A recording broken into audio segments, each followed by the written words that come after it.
Did you know that there are Roblox games out there that started with a dark past, that have like some dark history to them? I don't know how to explain it, but like a lot of these popular games on Roblox apparently came from developers who used to scam, or like people who did some crazy shady stuff, you know, stuff like that. Well, let's just say basically yesterday I saw Flamingo. He posted like this thing on his community post where he like took down a video because of the history of a game.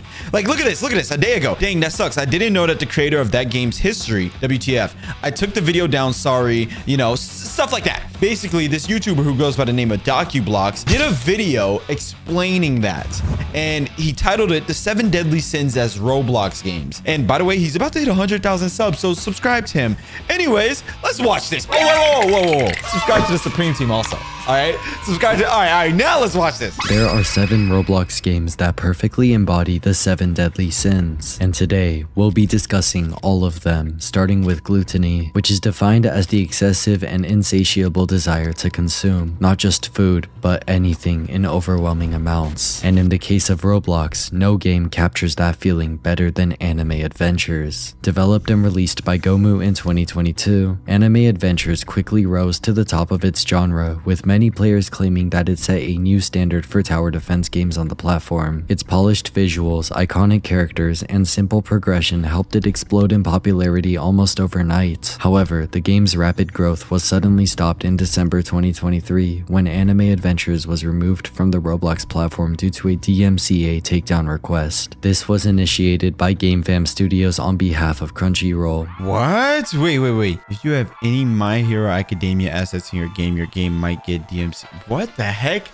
Wait, what? The unauthorized use of assets from My Hero Academia and other anime properties. For months, the developers remained completely silent, but on November 24th, 2024, Anime Adventures finally broke the silence in a new message posted to their Discord. It's been a while. Due to various reasons, we weren't able to say anything for months, but we are definitely still working hard on Roblox. This is not the end, and these adventures are not yet over. See you soon. This return announcement reignited the community, and soon after, Anime Adventures would return to the platform, seemingly stronger than ever. Okay, wait. Okay, so I'm kind of confused though. Like, I don't get it. What's so crazy about it? Okay, it got shut down because of a DMCA, and that's completely understandable. That happens a lot on Roblox, actually. I don't get, like, where does the gluttony part come from? Game's revival awakened something else entirely, something that had always been part of the game. It wasn't just a celebration of its comeback. It marked the start of an endless cycle of grinding and collecting more than anyone could ever need. One that perfectly embodied the deadly sin of gluttony. This became especially clear during the game's massive Christmas 2024 event, the first major update after its return. What was meant to be a festive, community-driven update quickly turned into one of the most demanding grinds in Anime Adventures history. Players flooded back into the game, lured by exclusive units and limited-time content, most notably the release of the Illusionist, a secret unit locked behind hours of brutal grinding through a 40-minute event map. The Illusionist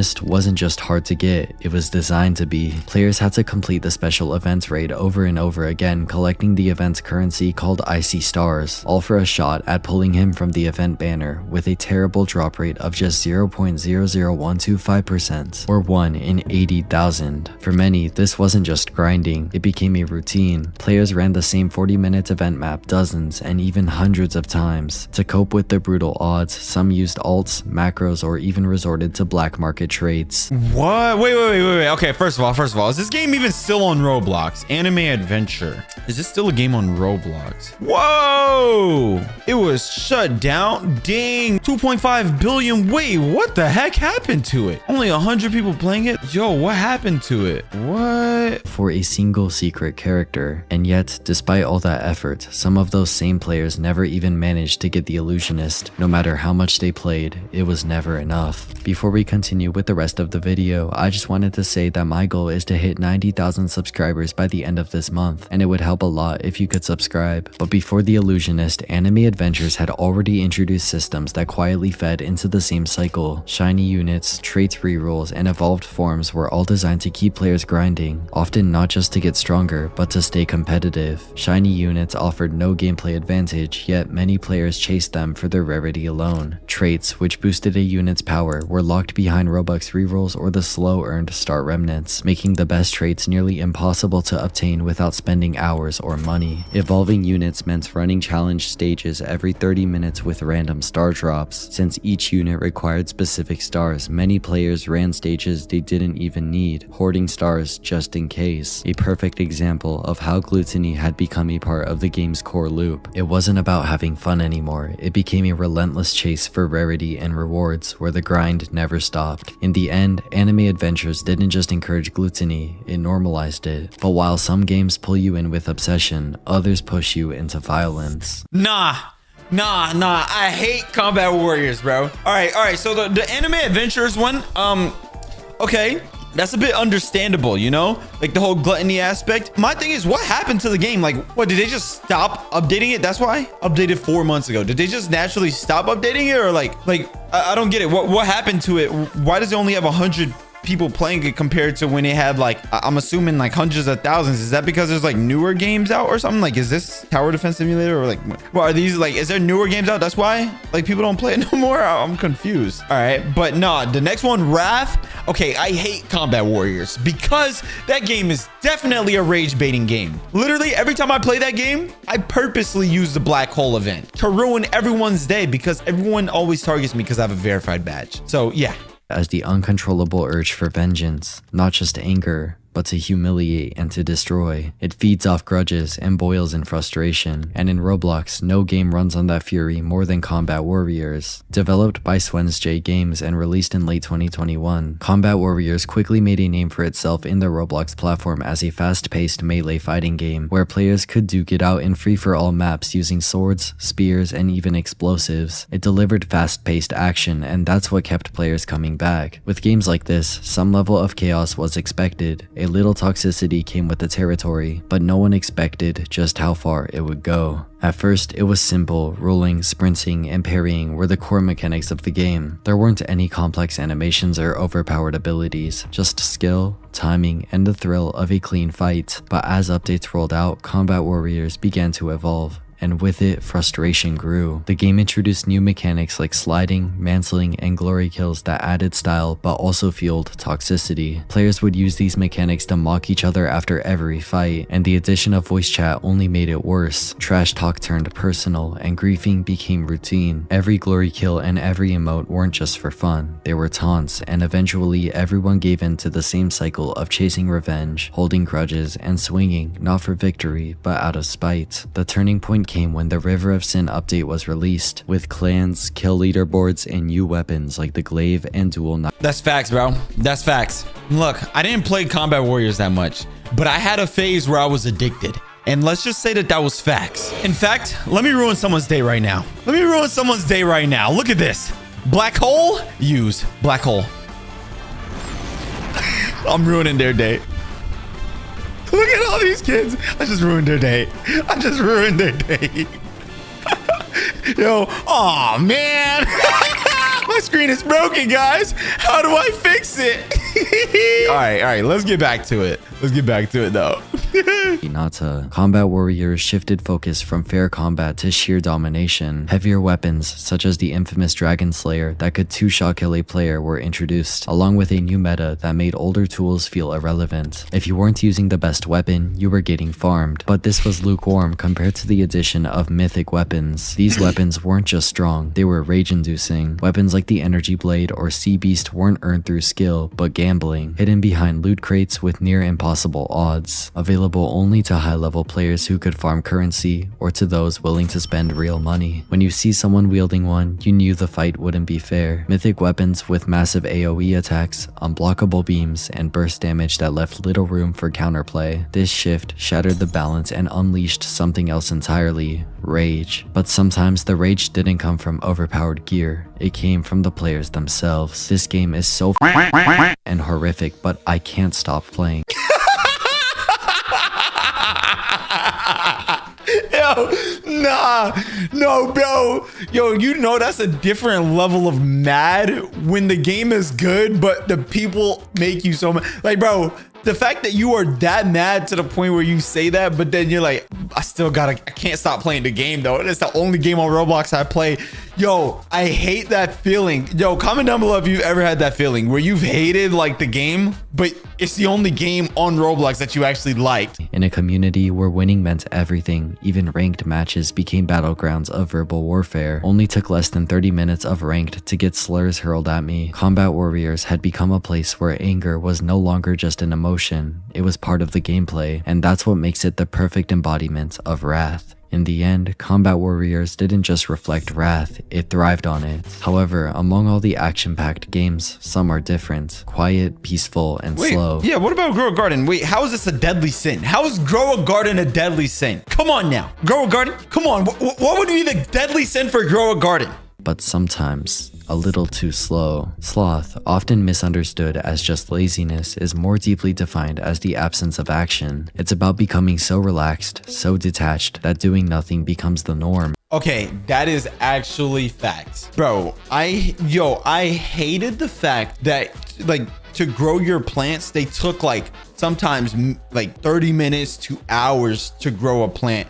To open eggs, it took a long time. Like all that stuff, I hated that. Game captures that better than Grow a Garden. Developed by BMW Lux with the help of Jandal through the community group The Garden Game, Grow a Garden quickly stood out, not because of the competition or intense gameplay, but because of the complete opposite. It was quiet, gentle, and peaceful. The game takes place in a flat and lively environment where the only real goal was to plant seeds and tend to your garden. There were no enemies to fight, no leaderboards to climb. You weren't scored, you weren't timed. All you had to do was tend to your garden. But this kind of passivity is exactly what makes Grow a Garden the embodiment of sloth. Initially, Grow a Garden embodied sloth through its gameplay, planting seeds, watching them grow, and embracing a slow pace. However, recent updates have introduced a cycle that reinforces this passivity. Most events, including the recent Zen and corrupted Zen, revolve around waiting for the weather to change, then submitting mutated fruits for rewards. This loop encourages players to remain idle in-game for extended periods of time. At this point, the game has essentially become a mutation simulator. You sit around waiting for the right weather to hopefully trigger mutations, either for events or for profit. And when it couldn't get any slower, pets were introduced. One of the most, and that's the thing that I'm actually like kind of curious about, because we all played Grow a Garden last year, right?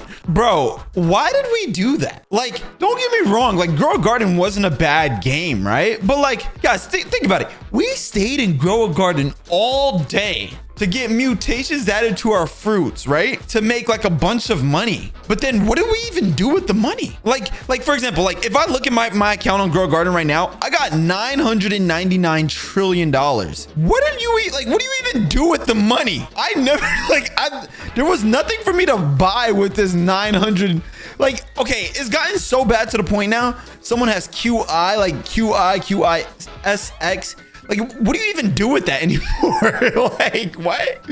Okay, let's keep watching. Infamous additions was the raccoon, which was released during the Lunar Glow event. It had a unique ability to duplicate plants from other players and would give it to you every 15 minutes. This single mechanic not only disrupted the game's economy, it pushed the game even deeper into sloth. As more players obtained raccoons, a new strategy emerged. You'd sit idle in a server with someone who had a high-value plant, let your raccoon clone it, then split the profits. No farming, no effort, just waiting. And it didn't take long before players started pointing it out. The entire gameplay is literally plant seeds, wait, collect plant, buy plant seed, repeat. For some, the simplicity was addictive. It's oddly addicting, not necessarily a good game though, but for others that feeling didn't last. It's fun for the first few hours, then the next part of the game is literally just staying in Discord asking to trade with people. Literally one of the most boring Roblox experiences I've played, and I have no idea why so many people rejoined that game. I think the thing that people love the most, which is what kept the game popping so long, is the weekly updates. Like, I think if they weren't doing any weekly updates, I think eventually it would have died. But that's my opinion. But honestly, it's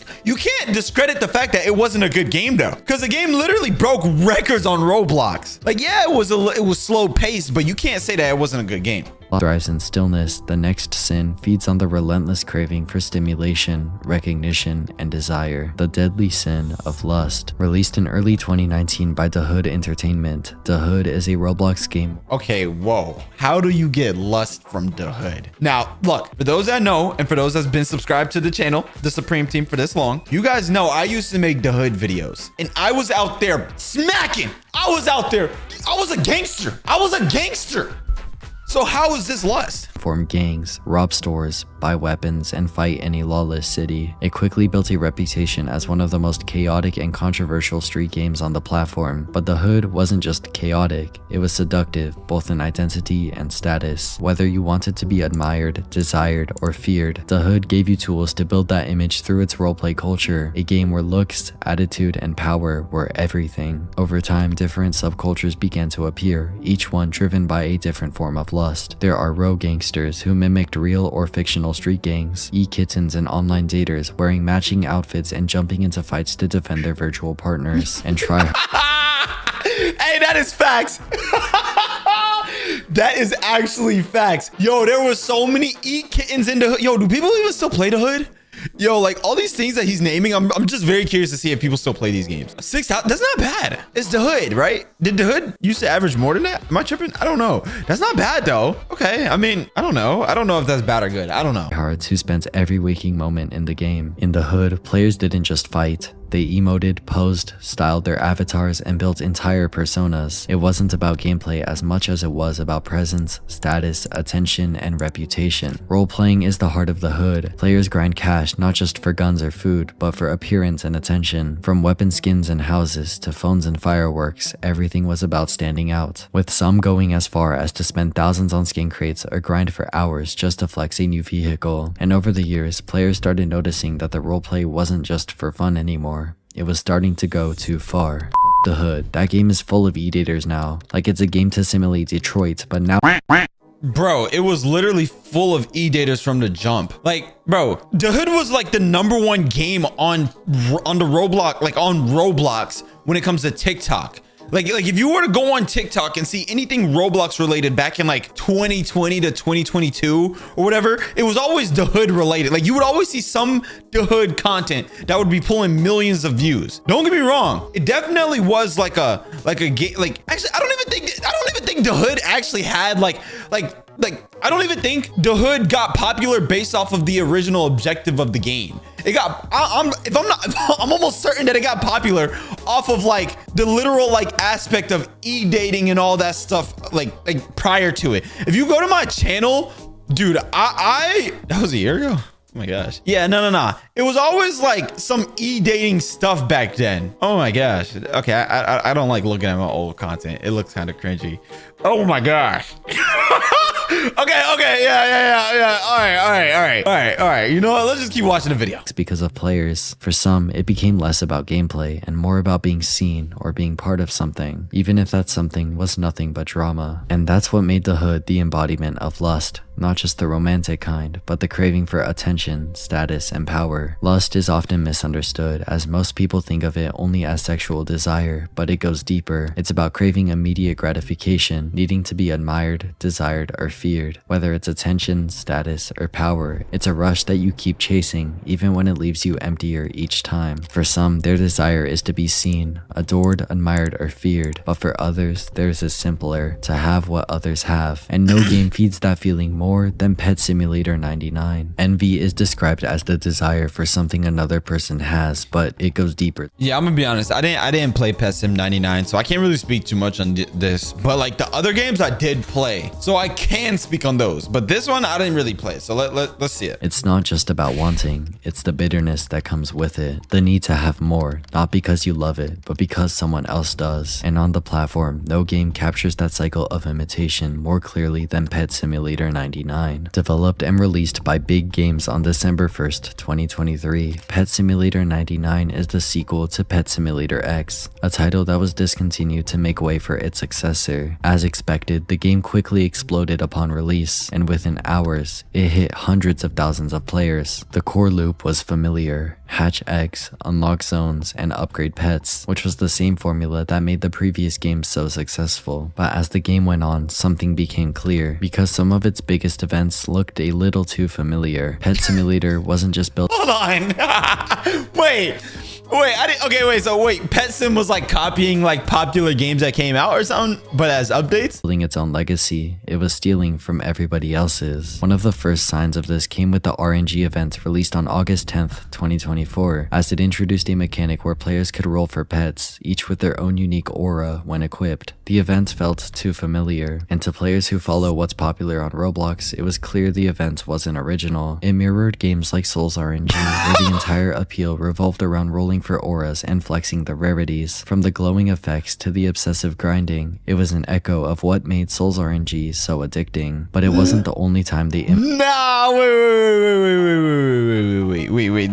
I haven't even heard of Souls RNG in so long. 50,000? That's still insane. Wait. Pet Sim 99? Do people play Pet Sim 99? It's not bad, honestly. I don't know. Like, that's still not bad, is it? 2025, they released the Grow an Egg event. From the name alone, it felt familiar, and to many, it was immediately clear. This was Pet Simulator 99's version of Grow a Garden. Instead of fruits, you were growing eggs, and it mimicked Grow a Garden's map style, with your eggs being placed and hatched on farm plots, even down to the weight system, where each pet had a randomized weight determined entirely by RNG. What made it even more obvious was the timing. Grow a Garden had recently exploded in popularity across Roblox, topping charts and gaining massive attention for its relaxing, idle gameplay. Grow a Garden's peak concurrent player count even reached 11.7 million on May 31st, just 14 days after Pet Simulator released their imitation, and players started to notice, with some stating, "Unoriginality Simulator 99. B. Preston, see game with cubicle pets, fucking sue them, see Grow a Garden, copy them." Literal hypocrisy. Pet Simulator 99 didn't just chase trends, it stole them. Every successful game became a target. Bro, you can't hate him though, bro. Preston a bag getter, bro. Yo, he a bag getter. Like, bro trying to taste that chicken, bro. You can't hate on him, man. Yo, if I was a game developer and I was popping and I had a game that was already popping, I ain't gonna lie, I'd probably do the same thing. Gotta get the bag. Gotta get the manyan somehow. Yo, I'm telling y'all would know. Y'all would know. Look. If I was a game developer and I was copying games that were already popping in my game that's already like popping, just know I'm doing that because I'm trying to get a Bugatti. I'm trying to get that Bugatti, bro. I can't hate on him. Copied not out of admiration, but of envy, which made it the embodiment of the sin. But while some crave what others have, others believe they're above it, beyond imitation and outright superior, and no game proves that more than Deepwoken. Pride is more than just confidence, it's the belief that you are stronger, better, smarter. It's the sin that turns skill into ego and success into arrogance. Okay, personally, I've never played. I think I played Deepwoken once. I have no idea like anything about it, but I have heard a lot about like the fan base and like the stuff. Let's just watch. Developed and released in late 2021 by Monad Studios, Deepwoken is a permadeath Souls-like RPG built on difficulty and consequence. In a sea of casual Roblox games, Deepwoken stood out. It was punishing, cryptic, and brutal for new players, and that's exactly why people loved it. In Deepwoken, the game doesn't hold your hand, as you're dropped into unfamiliar lands, forced to fight monsters, hunger, other players, and your own ignorance. Every death mattered. Die once and your health bar gets stained, a warning that you are on your last life. Die again and you're sent to the depths, a realm where you can only escape by clearing the trial in the middle of the drowned city of Seltor. However, if you fail, it's over. Your character, your progress, everything wiped. And when every death meant starting over, Deepwoken became the perfect breeding ground for pride, the sin that thrives on superiority. In a game where knowledge matters as much as skill, and death is permanent, veterans built their pride not just on surviving, but on how quickly they could dominate others. New players, often called freshies, were often hunted for fun, not because they posed— Nah. Okay, wait, I remember. That's what happened to me. When I first joined Deepwoken, that's why I never played it again. When I first joined, instantly got murked. And I got sent to that place that they were talking about. That purgatory or whatever they want to call it. Yeah, all that. Man, never played that game again. Guarantee it, bro. Guaranteed I'd never played it again. The threat, but because it proved who was better. Reddit threads are often seen asking, why does every Power 20 max build enjoy killing freshies? One player answered bluntly, boosting their ego so they can feel good about something for once, because they have no redeemable qualities or hobbies outside of being good at Deepwoken. In one thread, a user even shared a gallery of all the freshies they'd killed, 154 in total. The replies varied, but they all carried the same opinion: unemployment final boss. The fuck is wrong with you? And the one most telling of the game's mindset. I guess you really took to heart the words, the freshie you don't grip today is the Power 20 that wipes you tomorrow. Some took it even further, shaming others for their bad builds, mocking off-meta choices, or gatekeeping information. Outside the game, pride only grew stronger. Deepwoken's PvP scene thrived off competition, and everybody thinks they're untouchable. If you win, you're just skilled. If you lose, it's because of lag, build difference, or cheap mechanics. Build carried wasn't just an insult, it became a coping mechanism. In Deepwoken, admitting defeat isn't part of the culture. If you died, if you wiped, if you lost a 1v1, that wasn't just a loss, it was humiliation. Because in this game, failure doesn't just sting, it bruises your ego. In the world of Deepwoken, every death left a scar, not just on your character, but your pride. Where one game asks you who you think you are, the other asks what you're worth. And nothing fits that description more than the sin of greed, the sin of never having enough. Greed isn't just wanting more, it's needing it. Obsessing over it, no matter the cost. Are we talking about it doesn't Fish? care if you need what you take, because in the end, the only question that matters is how Fish much was a can you good game. take before someone else does. Developed and released by Woozy Nate on October 5th, 2024. Woozy my boy. Woozy my boy, bro. Fish was never meant to compete with the biggest games on Roblox. It was a personal project. Frustrated by the grind-heavy, simulator-like fishing games that flooded the platform, Woozy Nate set out to create something simpler. Inspired by Stardew Valley, Animal Crossing, and his own upbringing in Nova Scotia, he built Fish as a passion project. In Fish, the goal was simple: cast your line, reel in fish, and sell your catch. It was peaceful, something new from all the action on the platform. But that peace wouldn't last. Just a month after launch, Fish was acquired by Dubig Studios, who was known for developing and managing several popular Roblox games, including Blade Ball, which had garnered criticism from players for its aggressive monetization strategies, with some even describing it as quote-unquote stupidly pay to win. The acquisition raised concerns among the They put Sloth in there. fish community, and players feared that the game's peaceful fishing experience would be drowned by the dozens of microtransactions, similar to what they had seen in Blade Ball. Unfortunately, their fears were soon realized, as after the acquisition, Fish saw a surge in monetized features, booster packs, premium skin crates, limited time bundles, and paywalled quality of life game passes. What was once a calm fishing experience transformed into a game where spending is commonplace, and inevitably players noticed. As one user simply put, the skin crates are severely overpriced, that is something I will say. Someone even asked what Fish was, with a user answering, awesome fun fishing game about to be ruined by microtransactions. But it wasn't just about spending, the entire game design began to shift. One player described the monetization loop as a trap designed to keep players grinding. Everyone playing this game once had their mid-late game peak, when you were striving to get the trident rod and it actually felt somewhat possible. That's facts. But nowadays that magic is gone. Now it takes new players less than 10 hours to reach endgame. The game feels so pointless right now. Facts. Did you get your hands on a new meta rod? Boom. It's now absolutely useless. We are literally trapped in an endless cycle. Devs facts. introduce an OP rod, players try to get that rod. By the time a lot of players have that rod, they nerf it. They introduce a new OP rod for the players to grind for. Cycle repeats so the devs can get people to keep playing. You are That's facts. literally forced to grind for a rod that will have its value gone in a week. So why do you keep going? Fish didn't start this way. It was built with care and passion, but it was consumed by the very thing it tried to oppose. Greed doesn't ruin games overnight. Okay, that's it facts. chips away at it. One bundle, one game pass, and one limited rod at a time, until what's left isn't a game. It's a marketplace. That was a W. W video. That was, I can agree with that. I can actually agree with that. I can agree with that. W video. Y'all let me know what y'all think about this stuff down below in the comments.